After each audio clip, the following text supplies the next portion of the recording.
20 years of excellence in cancer care. Mahatma Gandhi Cancer Hospital and Research Institute, Visakhapatnam.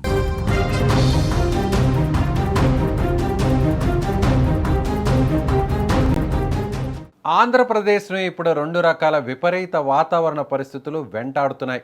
ఒకవైపు సూర్యుడు తన ప్రతాపాన్ని చూపిస్తూ నిప్పులు చెరుగుతుంటే, మరోవైపు కొన్ని జిల్లాల్లో అకస్మాత్తుగా ఉరుములు మెరుపులతో కూడిన వానలు పడే అవకాశం ఉందని వాతావరణ శాఖ హెచ్చరిస్తోంది.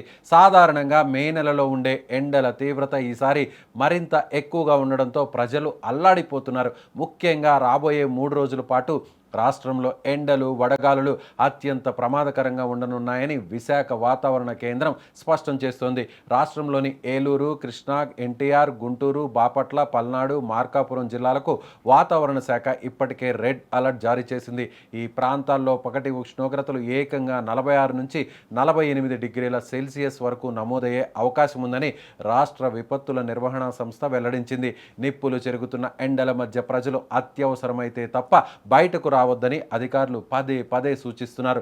ఎండల తీవ్రత దృష్ట్యా మధ్యాహ్నం 12 గంటల నుంచి సాయంత్రం 4 గంటల వరకు బయట తిరగడం ప్రాణాలకే ప్రమాదకరమని వైద్య నిపుణులు కూడా హెచ్చరిస్తున్నారు. ఇక ఎండల వేడి ఒకవైపు ఉంటే మరోవైపు కర్నూలు, నంద్యాల, అనంతపురం, శ్రీ సత్యసాయి, వైఎస్ఆర్ కడప, అన్నమయ్య, చిత్తూరు జిల్లాల్లో వాతావరణంలో అకస్మాత్తుగా మార్పులు చోటు చేసుకుంటున్నాయి. శనివారం రోజున ఈ జిల్లాల్లో అక్కడక్కడ ఉరుములు మెరుపులతో కూడిన వర్షాలు కురిసే అవకాశం ఉందని వాతావరణ కేంద్రం పేర్కొంది. తీవ్రమైన ఎండల తర్వాత వచ్చే ఈ వర్షాలు పిడుగులకు దారి తీసే అవకాశం ఉన్నందున రైతులు, పశువుల కాపరులు, బయట పనిచేసేవారు అప్రమత్తంగా ఉండాలని అధికారులు కోరుతున్నారు. వర్షం పడుతున్న సమయంలో చెట్ల కింద నిలబడడం, బహిరంగ ప్రదేశాల్లో ఉండడం వంటివి చేయకూడదని సూచించారు.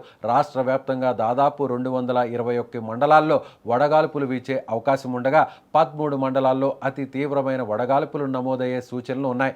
ఈ సమయంలో ప్రజలందరూ తగిన జాగ్రత్తలు తీసుకోవాలని, ముఖ్యంగా వృద్ధులు, గర్భిణీలు, చిన్నపిల్లల విషయంలో ప్రత్యేక శ్రద్ధ వహించాలని అధికారులు సూచిస్తున్నారు.